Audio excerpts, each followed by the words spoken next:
मतवारी मतवारी प्यारी चाल मेरो यशोदा को लाल। मतवारी मतवारी प्यारी चाल मेरो यशोदा को लाल। मेरो यशोदा को लाल मेरो मदने गोपाल। मेरो यशोदा को लाल मेरो मदने गोपाल। मतवारी प्यारी चाल मेरो यशोदा को लाल। मतवारी प्यारी चाल मेरो यशोदा को लाल। मेरो यशोदा को लाल मेरो प्यारो नंद लाल। मेरो यशोदा को लाल मेरो प्यारो नंद लाल। प्यारो प्यारो नंद लाल। प्यारो प्यारो नंद लाल। प्यारो प्यारो नंद लाल मेरो प्यारो प्यारो नंद लाल। मतवारी प्यारी चाल मेरो यशोदा को लाल। मतवारी प्यारी चाल मेरो यशोदा को लाल। बोलो श्री कृष्ण कन्हैया लाल की जय। वृंदावन बिहारी लाल की जय। जय जय श्री राम। हरिशरणम।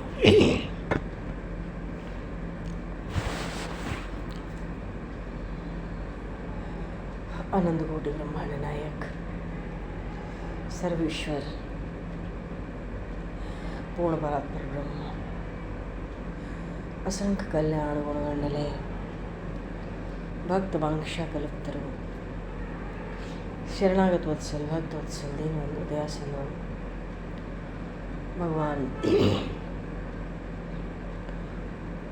सीताराम जी महाराज के सिंह कृपा करने से शर्मा जी महाराज की परम पावन भावमयी सन्निधि में महापुरुषों की भावमयी उपस्थिति में एवं आप सभी श्रद्धालु भक्त वैष्णवों की मंगल सन्निधि में मानव जीवन का सर्वोत्कृष्ट फल भगवत गुणगान भगवत स्मरण का आनंद हम सभी भगवान श्री चैतन्य देव के लीला चरित्रों के माध्यम से प्राप्त करने जा रहे हैं। सर्वप्रथम आप सभी भक्तजनों के श्री चरणों में भगवत भाव से सादर वंदन सादर नमन। आप सभी को यथाई हो कि जय श्री राम जय जय श्री राधे हरे शरणम जय श्री महाराज जी।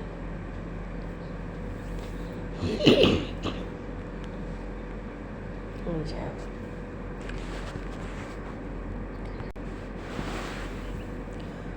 वंशी विभूषितकरान्नवनीरदाभात् पीताम्बरातरुणबिम्बफलाधरोष्ठात्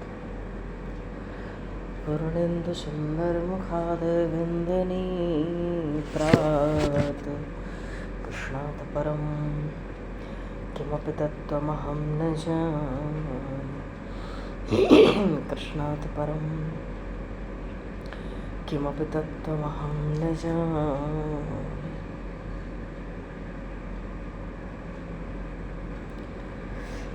पूर्व प्रसंग में श्री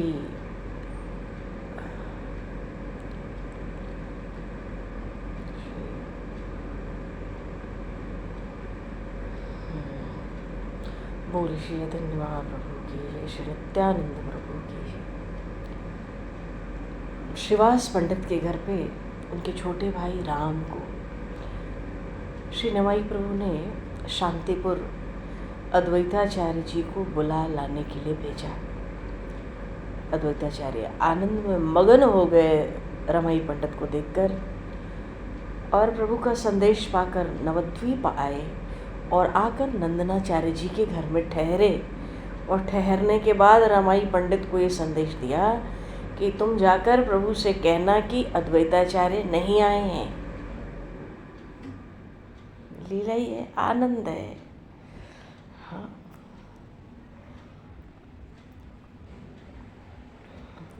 ये बात सुनकर रमाई पंडित तो अपने घर चले गए, क्योंकि कहीं न कहीं अभी अद्वैताचार्य जी के मन में प्रभु की विशेष कृपा को प्राप्त करने का मन है। वो मन प्रबल क्यों है? क्योंकि केवल इन्हीं के न जाने कितने वर्षों से भगवान को तुलसी और जल अर्पित कर करके भगवान का आह्वान किया कि वो अवतार लें, वैष्णवों का उद्धार हो, हरिनाम संकीर्तन की ध्वनि हो, जिससे इधर इन क्षेत्रों गौड़ देश में भगवान की भक्ति एक बार फिर से लहलहा उठे। और ये उन्हीं की तपस्या का फल था जो स्वप्न में प्रभु ने विश्वम्भर रूप से ही आके, अपने सच्चिनंदन स्वरूप से आके उनको स्वप्न दिया कि मैंने अवतार ले लिया है और शीघ्र ही हरि संकीर्तन की तुंगल ध्वनि से दशों दिशाओं को गुंजायमान करूँगा। ऐसा विचार करके और फिर प्रभु आते हैं तो बड़ा अर्चन वंदन पूजन इन्हीं का करने लगते हैं। ये सब सोचकर और बात को और पक्की कराने के लिए शांतिपुर चले गए थे नवद्वीप से। अब फिर से प्रभु के बुलवाने पर आए तो हैं, पर उनके मन में ये बात है कि वो प्रभु यदि अपने चरणों के मेरे मस्तक पर पधरा दें, जब प्रभु मेरे मस्तक पर अपने चरणों को रखेंगे तभी हम समझेंगे कि उनकी हमारे ऊपर पूरी कृपा है और वो हमारी ही प्रार्थना पर जगत उद्धार के लिए उतरने हुए हैं। ये बात भी हम पूरी तरह से उस दिन स्वीकार कर लेंगे कि ये मेरी ही तपस्या का फल हुआ। अब नई बात उठ गई भीतर। चलो, रमाई पंडित तो श्रीवास पंडित अपने घर चले गए, उनके छोटे भाई हैं। शाम को सब भक्त आकर श्रीवास पंडित के घर इकट्ठे होने लगे। कुछ काल पीछे प्रभु भी पधारे। आज तो प्रभु जब श्रीवास पंडित के घर पधारे तो प्रवेश करते ही भावावेश में आ गए और भावावेश में आते ही जल्दी से भगवान के सिंहासन पर विराजमान हो गए और जोरों से कहने लगे, नाड़ा शांतिपुर से तो आ गया है, पर हमारी परीक्षा लेने के लिए नंदनाचार्य के घर में बैठा छिपा बैठा है। वह अब भी हमारी परीक्षा करना चाहता है। अरे उसी ने तो हमें बुलाया है और अब वही परीक्षा करना चाहता है। भावावेश में सब भक्त एक दूसरे का मुंह देखने लगे। नित्यानंद प्रभु मन ही मन मुस्कुराने लगे। मुरारी गुप्त ने उसी समय प्रभु की पूजा की। क्यों? सिंहासन पर विराजमान है, धूप दीप नैवेद्य चढ़ा रहे हैं, सुगंधित पुष्पों की माला पहना रहे हैं। जल्दी जल्दी भक्तजन पूजन में लग गए। कुछ तो जो प्रभु के प्रभाव को जान गए थे कि यही अवतार लेकर आए हैं, यही श्री हरि हैं, वो तो पूजा करने लगे और भक्त एक दूसरे का मुंह देख रहे हैं कि सिंहासन पर बैठ के ये क्या कहते हैं। और इसी समय रमाई पंडित ने सारी बात जाकर अद्वैताचार्य जी के अद्वैत आचार्य से जाकर कह दिया और ये सब बातें सुन के आचार्य चकित हो गए। प्रेम से बेसुध होकर गिरते पड़ते किसी तरह श्रीवास पंडित के घर आए। अद्वैताचार्य हैं, इनकी भी बड़ी अवस्था है और जिस घर में प्रभु विराजमान थे, श्रीवास पंडित के घर, गौरांग प्रभु, उस घर में प्रवेश करते ही अद्वैताचार्य को मालूम हुआ कि सारा घर बड़ा प्रकाशमय हो रहा है।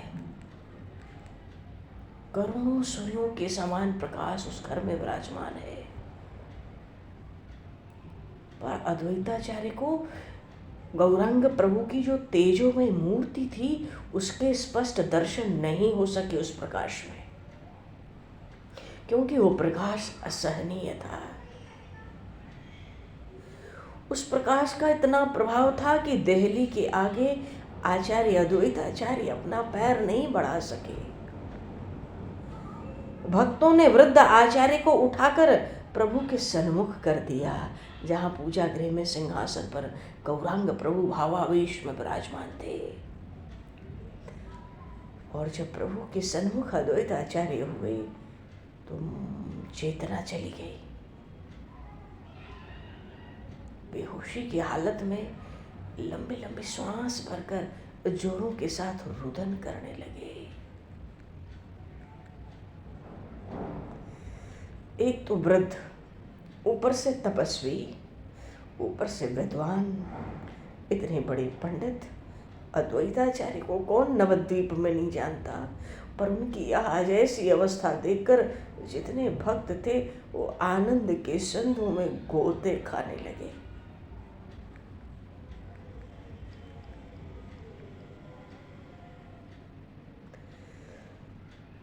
आज वो भक्तजन अपनी भक्ति को अत्यंत तुच्छ समझकर रुदन करने लगे। थोड़ी देर में प्रभु ने कहा, गौरंग प्रभु ने, आचार्य उठो, अब देर करने का क्या काम है, तुम्हारी मनोकामना पूर्ण हुई। चिरकाल की तुम्हारी अभिलाषा के सफल होने का समय अब सन्निकट आ गया है। अब उठकर हमारी विधि पूर्वक पूजा करो। बोलिए श्री चैतन्य महाप्रभु की जय। आनंद की बात है, अब तो नित्यानंद प्रभु भी विराजमान है उस कीर्तन में। कीर्तन अभी आरंभ नहीं हुआ, पर प्रभु की ऐसी प्रेममयी वाणी सुनी जब आचार्य ने, कहते हैं उठकर विधिवत मेरी पूजा करो। कुछ बाह्य ज्ञान हुआ। भोले से बालक के समान 70 वर्ष के श्वेत, पूरे बाल सफेद हैं, वो विद्वान ब्राह्मण अद्वैताचार्य बड़ी सरलता के साथ प्रभु का पूजन करने के लिए बिल्कुल उद्यत हो गए। अरे गौरंग देव के पिता पंडित जगन्नाथ मिश्र, वो भी जिनको अपना पूज्य और श्रेष्ठ मानते थे, जिनके यहाँ विश्व रूप उनके बड़े पुत्र इन गौरंग प्रभु के बड़े भाई जहाँ पाठशाला में पढ़ने जाते थे, विद्या गुरु थे, और जिन निमाई को उन्होंने गोद में खिलाया था, वे ही भक्तों के मुकुटमणि महामान्य अद्वैत आचार्य एक 23 वर्ष के युवक के आदेश से सेवकों की भांति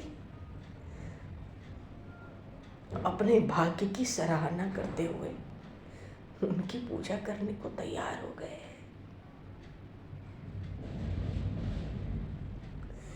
इसे ही तो विभूतिमत्ता कहते हैं।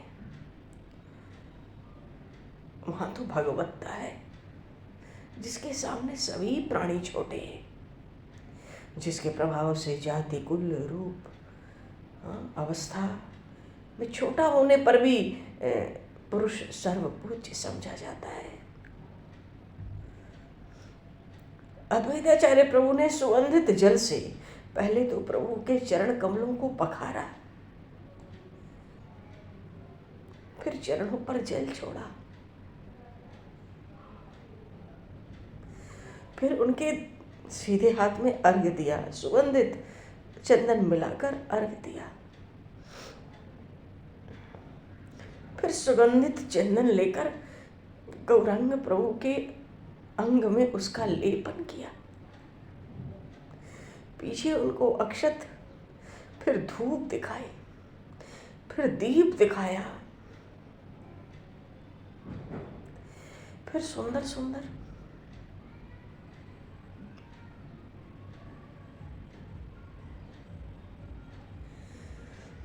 तुलसी दल छोड़ के नैवेद्य अर्पित किया, भोग लगाया।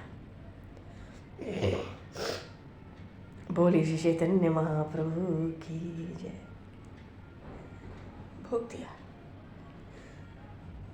दूध जल सब भोग में रखा, पीछे तांबूल दिया, पान भी, और हाथ जोड़कर गदगद कंठ से स्तुति करने लगे।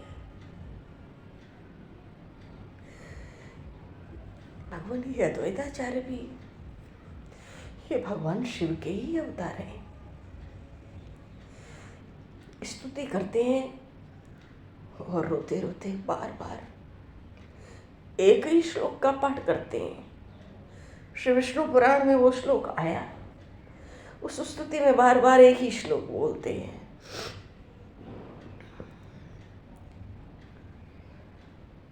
गौरांग देव को, गौरांग प्रभु को लक्ष्य करते हैं उन श्लोकों से और भांति भांति से स्तुति कर रहे हैं। नमो ब्रह्मण्य देवाय गौ ब्राह्मण हिताय च जगद्धिताय कृष्णाय गोविंदाय नमो नमः।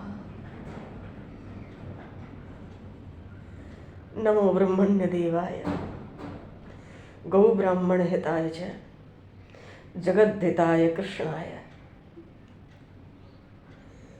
गोविंदाय नमो नमः। नमो ब्रह्मण्य देवाय गौ ब्राह्मण हिताय च जगद्धिताय कृष्णाय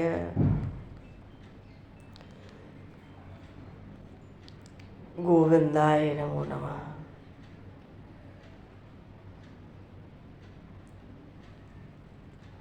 बारंबार स्तुति करते हैं।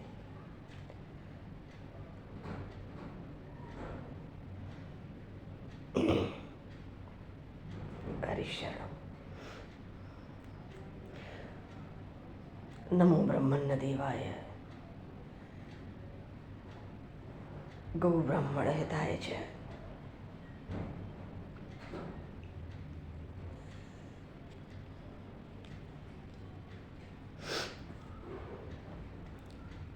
जगत। नमो ब्रह्मण्य देवाय गौ ब्राह्मण हिताय च जगद्धिताय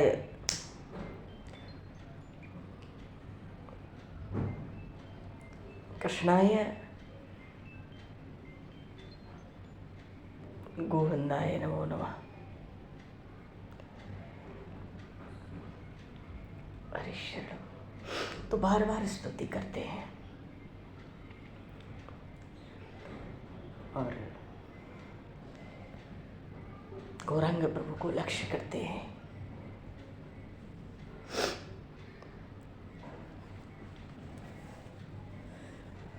तरह तरह से स्तुति करते करते बेसुध हो गए। बेसुध होकर अद्वैताचार्य गिर पड़े। इसी बीच में अद्वैताचार्य की पत्नी सीता देवी ने गौरांग प्रभु की पूजा की। पता तो उनको भी सब कुछ था। दौड़ी भागी पीछे पीछे आ रही होंगी श्रीवास पंडित के घर। उन्होंने भी पूजन किया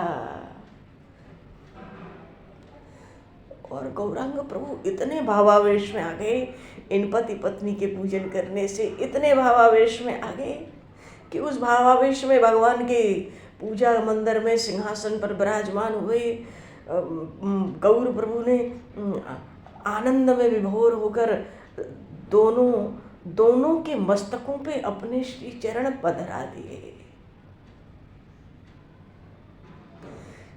बोली श्री चैतन्य महाप्रभु की जय। इसलिए भगवान को कहते हैं भक्त वांछा कल्पतरु।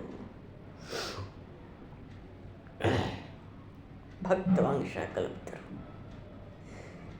भगवान तो सबके हृदय में बसते हैं, सबकी जानते हैं। अद्वैताचार्य के हृदय में यही एक अंतिम संकल्प था, मेरे मस्तक पे अपने चरण पधरा दे। दोनों पति पत्नी के मस्तक पे भगवान श्री गौरांग प्रभु ने अपने चरण रख दिए और जैसे ही गौरांग प्रभु के चरण कमलों का स्पर्श हुआ, स्पर्श मात्र से आचार्य की पत्नी और आचार्य आनंद में विभोर होकर रुदन करने लगे। वही स्पर्श मात्र से वही श्री कृष्ण प्रेम, वही श्री कृष्ण प्रेम की विरह वेदना। लोट लोट के रुदन करने लगे। प्रभु ने आचार्य को आश्वासन देते हुए कहा, आचार्य अब जल्दी से उठो, अब देर करने का काम नहीं है, अपने द्वारा संकीर्तन करके मुझे आनंदित करो। बोली श्री अद्वैताचार्य जी महाराज की जय। आज पहला अवसर था, नहीं तो गौरांग प्रभु स्वयं संकीर्तन आरंभ करते थे। आज अद्वैताचार्य से कहा मुझे आनंद हो, संकीर्तन आरंभ करो। और प्रभु का आदेश पाते ही क्या पूछना था, स्पर्श तो उन्होंने कर ही दिया पति पत्नी को। प्रभु का आदेश पाते ही आचार्य दोनों हाथों को ऊपर उठाकर प्रेम के साथ संकीर्तन करने लगे। सभी भक्त अपने अपने बाजों को बजा बजाकर आचार्य के साथ संकीर्तन करने में निमग्न हो गए। अद्वैताचार्य तो प्रेम के आवेश में आके जोर जोर से नृत्य कर रहे थे। उनको अपने वृद्ध शरीर की तनिक भी सुध बुध नहीं थी। वो प्रेम में इतने मतवाले बने हुए थे कि कहीं पैर रखते थे तो कहीं जाकर पैर पड़ते थे। फिर तो धीरे धीरे पसीना, कंप, अश्रु, स्वर भी भंग होने लगा, विकृति आ गई। संकीर्तन में सात्विक भावों का प्रागट्य अद्वैताचार्य के शरीर में उदय होने लगा। भक्तजन भी अपने आप को भूलकर अद्वैताचार्य के ताल के साथ अपना ताल स्वर मिला रहे थे। अब कौन भक्त लोग क्या जाने, भक्तों को लगता है इतनी वृद्धावस्था है, कहीं के कहीं गिर रहे, पड़ रहे, नृत्य कर रहे। अरे उनको क्या पता जब ये तांडव नृत्य करते हैं सृष्टि में, कल्पनातीत, अनिर्वचनीय।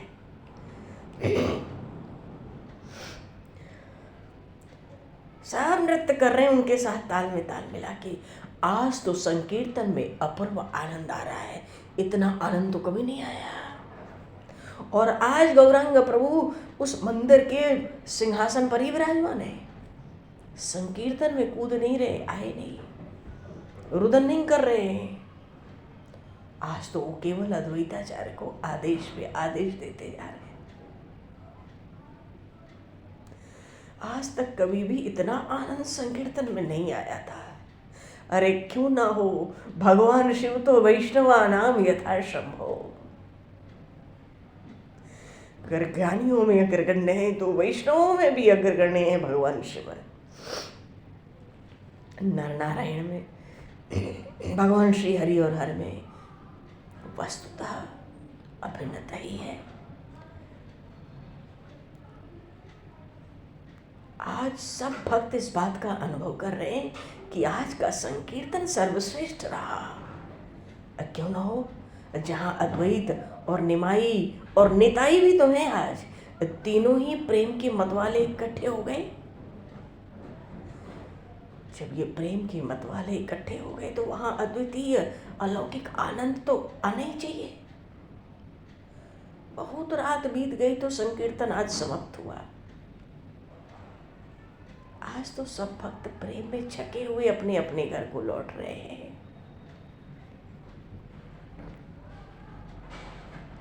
मानो इस प्रकार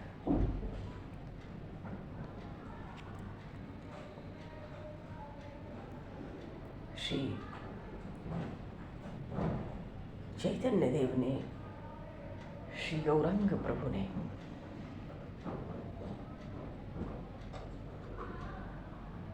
आज अद्वैताचार्य पर भी अपनी पूर्ण कृपा की।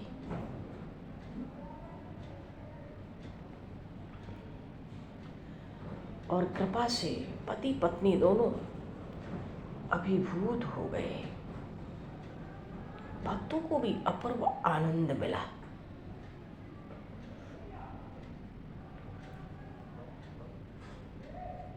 आज सबके आनंद की सीमा नहीं है।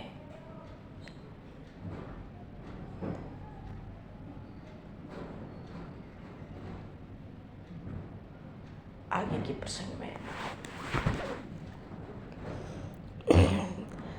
देखो, महाप्रभु अभी जो कीर्तन करते हैं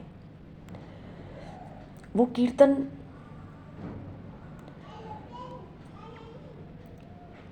नवद्वीप में दिनों दिन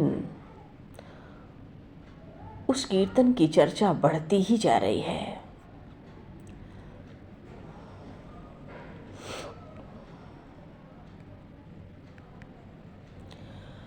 और चारों ओर निंदा करने वाले भी, चारों ओर से विरोधी भी बढ़ते चले जा रहे हैं।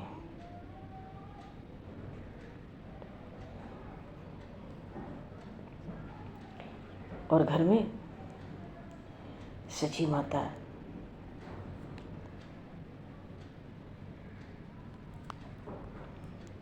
अभी तो ठीक है। ठीक ये है कि रात को तो निमाई घर आ जाता है ना, और निताई श्रीवास पंडित के घर ही रुक जाते हैं। पर आज कीर्तन में और देर हुई है। लेकिन उधर क्या हुआ, जो अद्वैताचार्य हैं, एक बड़ा सुंदर प्रसंग है, यही साथ का प्रसंग है कि अद्वैताचार्य को श्याम सुंदर के दर्शन हुए।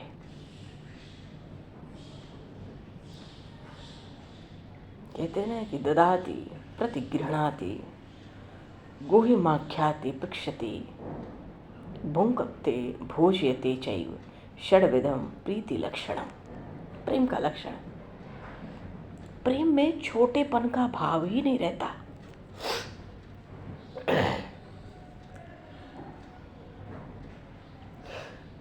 जो प्रेमी होता है वो अपने प्रिय को सदा ही बड़ा ही समझता है। और भगवान भक्त प्रिय है। भक्त उनको अपना सर्वस्व समझते हैं, तो भक्त को भगवान भी अपना सर्वस्व समझते हैं। भक्ति के प्रति श्रद्धा का भाव प्रदर्शित करते हुए भगवान स्वयं कहते हैं, मैं भक्तों के पीछे पीछे इस कारण फिरा करता हूँ कि उनकी पदधूलि उड़कर मेरे ऊपर पड़ जाए और उससे मैं पावन हो जाऊं। श्रीमद् भागवत में उद्धव जी से भगवान श्री कृष्ण ने कहा,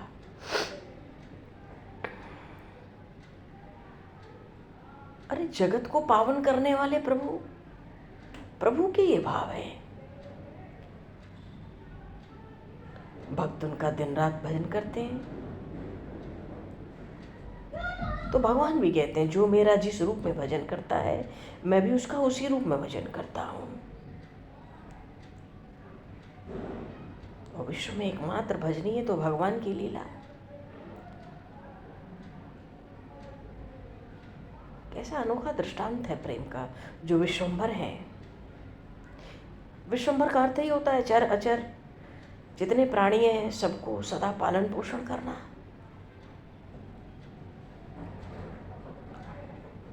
अरे उनके संकल्प मात्र से संपूर्ण विश्व तृप्त हो सकता है। महारानी द्रौपदी के पात्र का एक छोटा सा साग का पत्ता जो चिपका था उसको भगवान रख करके हथेली पर कहते हैं, इससे त्रिभुवन संतुष्ट हो। 10,000 शिष्यों के साथ दुर्वासा जी को डकार आने लगी, आचमन करने की शक्ति नहीं बची, भोजन क्या करने जाते पांडवों के पास। उनके संकल्प से त्रिभुवन तृप्त हो सकता है। भगवान कहते हैं जो कोई मुझे भक्ति से कुछ दे देता है उसी में ही मैं प्रसन्न होकर उसी को मैं खा लेता हूँ। पत्ता कोई खाने की चीज है?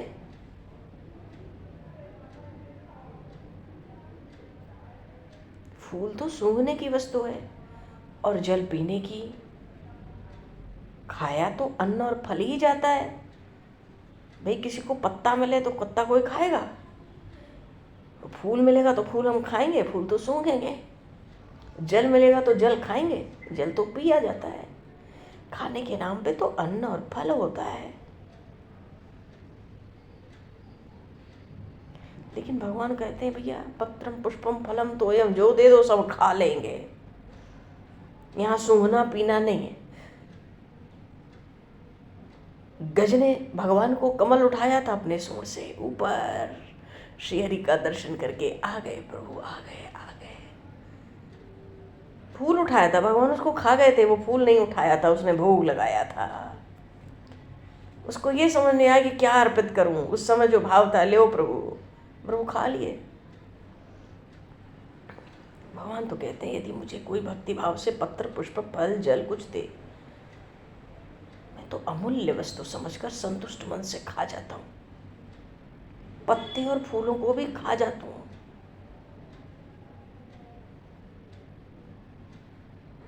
सबके लिए प्रयोग किया ना,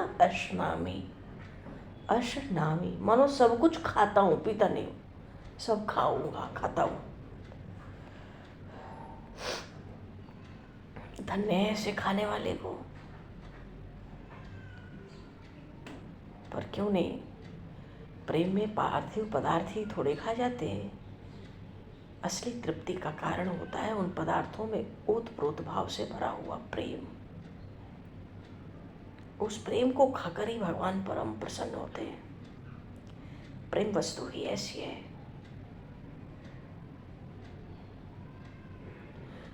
अच्छा, उस दिन जब कीर्तन हुआ, जब अद्वैताचार्य पर कृपा हुई, उसके दूसरे या तीसरे दिन अद्वैताचार्य फिर से शांतिपुर चले गए।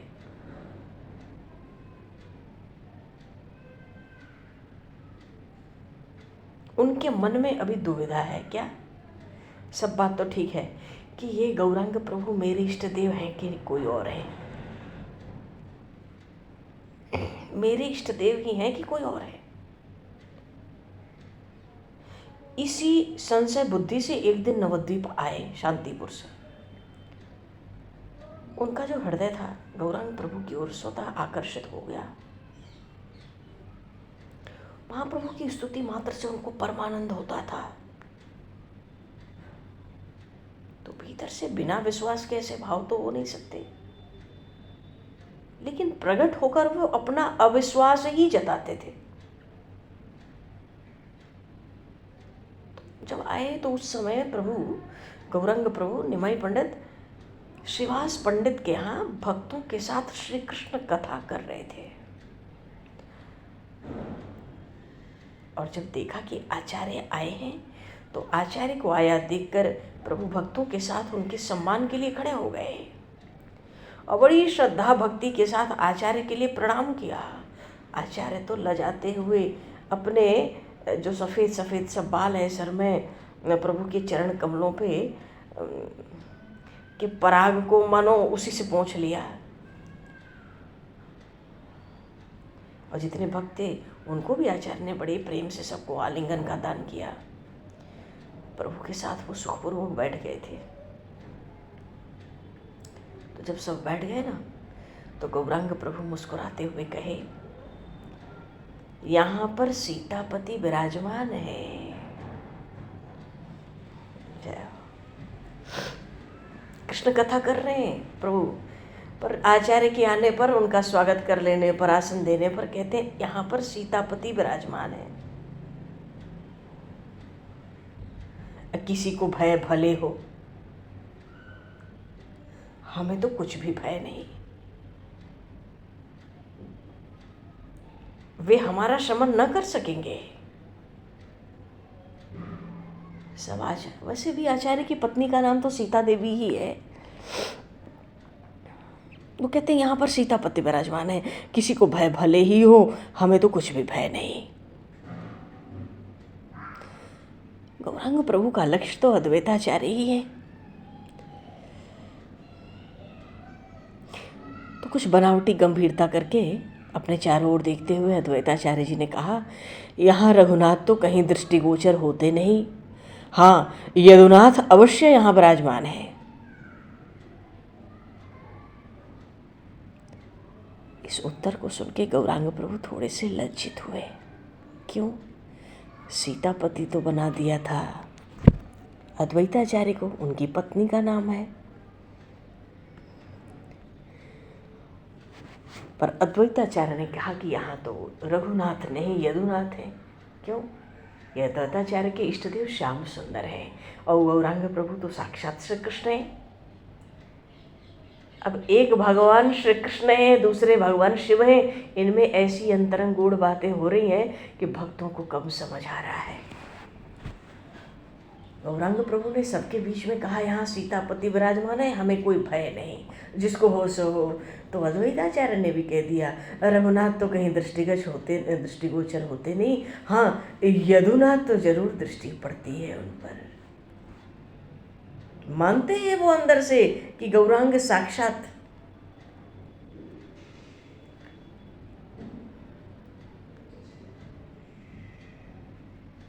श्याम सुंदरी है, उनके इष्ट देव। लेकिन जब प्रभु ने सुना तो लज्जित हुए, क्योंकि उन्होंने उनका स्वरूप खोला तो उन्होंने उनका स्वरूप खोला। तो थोड़े लज्जित होते हुए गौरांग प्रभु ने अद्वैताचार्य जी से कहा, देखिए हम तो चिरकाल से आशा लगाए बैठे थे कि हम सभी लोग आपकी छत्र छाया में रहकर श्री कृष्ण करते, किंतु आप तो शांतिपुर में जा विराजे। ऐसा हम लोगों से क्या अपराध बन गया? अद्वैताचार्य कुछ बोल नहीं पाए, उसके पहले ही श्रीवास पंडित बोल पड़े। अद्वैताचार्य का नाम ही अद्वैत है, और जो अद्वैत होगा वो शांतिपुर में ही तो निवास करेगा। जय हो।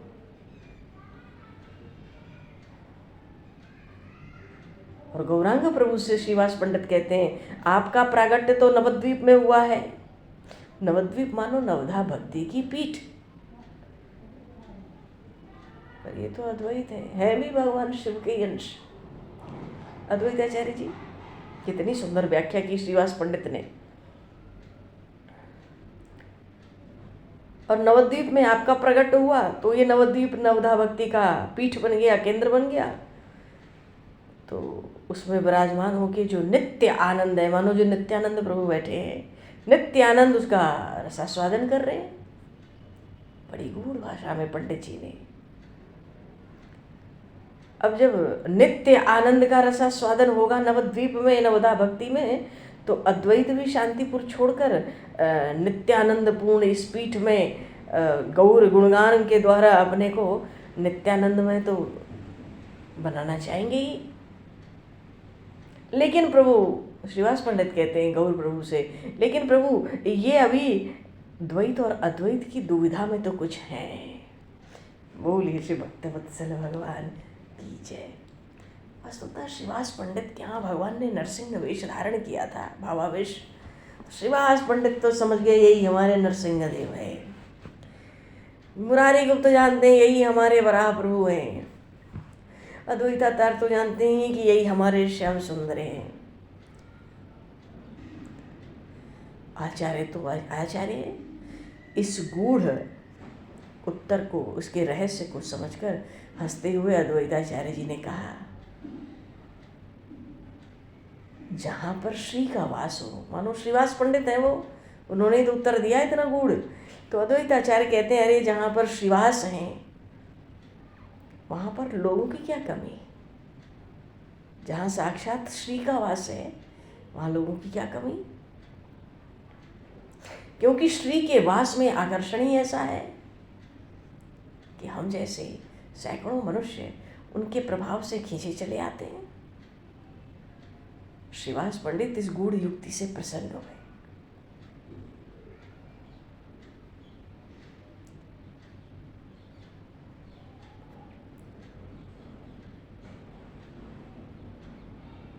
प्रभु के,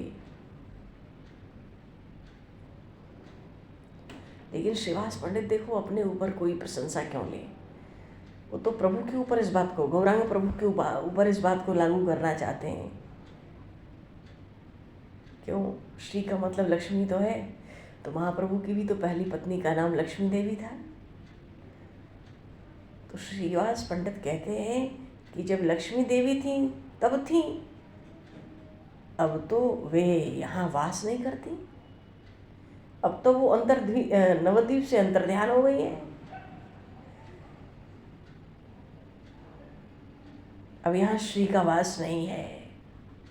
मानो श्रीवास पंडित ये भी कहना चाहते हैं कि अद्वैताचार्य जी, क्या पता अभी आप अद्वैत में फंसे हो, पर मैं तो हर चीज से निकल के प्रभु चरणों में ही अब पड़ा हूँ।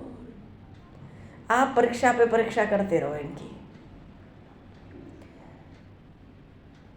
आचार्य कहते हैं, हाँ ठीक कहते हो, श्री के बिना हरि रह ही कैसे सकते हैं? तो जो श्री थी वो विष्णु प्रिया के रूप में नवद्वीप में उपस्थित हो गई।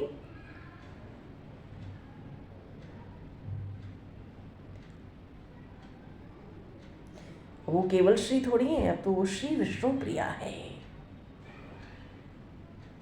बड़ा आनंद आ रहा है सबको, क्योंकि बातें बड़ी गूढ़ युक्ति से हो रही हैं।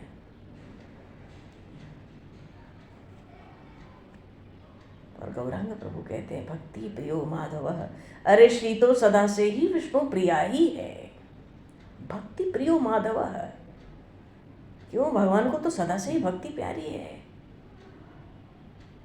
इसलिए श्री हो या भक्ति, इन दोनों का नाम पहले से ही विष्णु प्रिया है। अब तो अद्वैताचार्य प्रभु गदगद होके प्रभु के चरणों में प्रणाम करते हैं।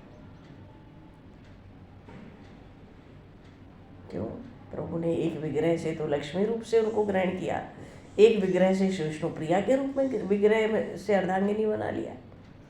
बड़ा आनंद हो रहा है। वस्तुतः विष्णु प्रिया जी का जो चरित्र है श्री चैतन्य लीलाओं में बहुत ही मार्मिक, बहुत ही हृदय स्पर्शी।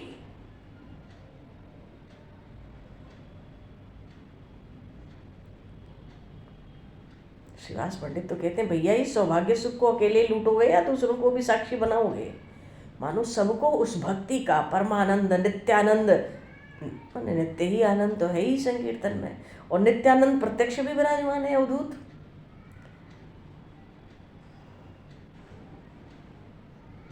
श्रीवास पंडित कहते हैं गौरांग निमंत्रण नहीं भी देंगे तो हम सची माता के पास जाके याचना करेंगे उस भक्ति के लिए, उस नित्यानंद के लिए। क्यों? सची माता तो साक्षात अन्नपूर्णा है, उनके दरबार से कोई निराश होकर नहीं लौट सकता। सब भक्तजन कहते हैं आचार्य महाशय तुम्हारी अकेले ही दाल नहीं गलने देंगे, हम सबको साथ लेके चलना पड़ेगा। मानो भक्तों के बीच में आज बहुत आनंद हो रहा है। बोलिए श्री भक्तवत्सल भगवान की जय।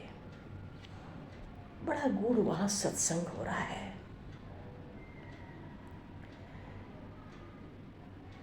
जहाँ साक्षात गौरांग देव भावावेश में विराजमान हो, जहाँ साक्षात अवधूत नित्यानंद विराजमान हो, जो साक्षात श्री कृष्ण बलराम के अवतार है, जहाँ साक्षात भगवान शिव स्वरूप अद्वैताचार्य विराजमान हो, अन्यान्य भी पार्षदों का परिचय होगा। श्री राधा रानी की जो अष्ट सखियाँ, 8 मंजरियाँ, ये सब नित्य सखियाँ तक यहाँ पर अवतार में श्री चैतन्य महाप्रभु के लीला चरित्रों में प्रकट होती हैं। बोली श्री चैतन्य देव की जय, श्री राम राजा सरकार की जय। ऐसे ही से थोड़ी थोड़ी लीलाओं का हम लोग भी चिंतन और कुछ चर्चा करते हुए महाप्रभु के लीला क्रम में थोड़ा थोड़ा बढ़ते रहेंगे। कम से कम इन लीला चरित्रों के माध्यम से प्रभु का, भगवान के पार्षदों का ऐसा सुंदर सत्संग भी होता चलता है। बोलिए श्री कृष्णचंद्र भगवान की जय, श्री गौरी शंकर भगवान की जय, श्री हनुमान जी महाराज की जय, सब संतन की जय, सब भक्तन की जय, सद्गुरुदेव भगवान की जय। समय को दृष्टि करते हुए भगवान आवाज यहीं पर वाणी को विराम और वाक्य पुष्पांजलि प्रभु के चरणों में सादर समर्पित। आप सभी को भी यथायोग्य जय सियाराम, जय जय श्री राधे हरि शरणम। जय सियाराम, जय जय श्री राधे हरि शरणम। जय सियाराम, जय श्री राधे हरि शरणम। जय सियाराम, राधे राधे हरि शरणम। जय श्री गुरु महाराज।